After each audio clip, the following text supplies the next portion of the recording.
대전에서 세입자 90명을 상대로 보증금 62억 원을 가로챈 뒤 미국으로 도피한 전세 사기범 부부의 사진이 13일 현지 시간 미국 이민 세관지 펜국 IC를 통해 공개됐다.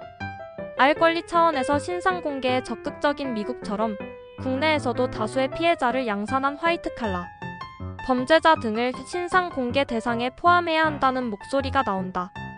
62억 원을 떼먹고 미국으로 도주한 이들의 얼굴이 외국 기관에 의해 공개되자 국내에서도 추가 피해나 범죄자의 도피를 막기 위한 신상 공개 조치가 필요하다는 의견이 나온다.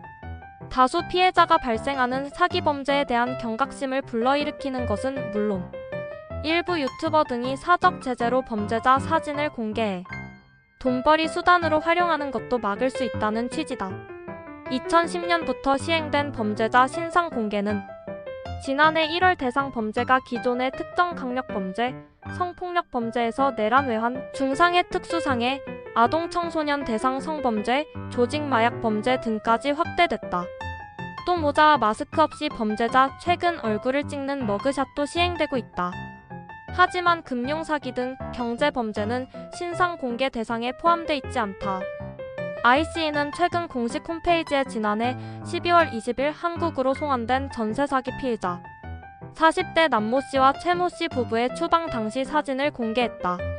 남 씨 부부는 2019년 4월부터 2023년 4월까지 대전 일대에서 자신들 돈을 들이지 않고 오로지 금융권 대출과 임차 보증금을 통해 다가구 주택 11채를 매수한 뒤 세입자 90명을 상대로 총 62억 원을 가로챈 혐의를 받는다.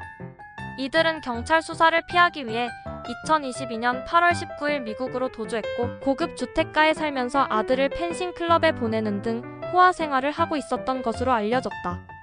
경찰청은 2023년 8월 인터폴 적색 수배를 요청했고 지난해 7월 남씨 부부의 거주지역 첩보를 입수해 공조를 요청했다.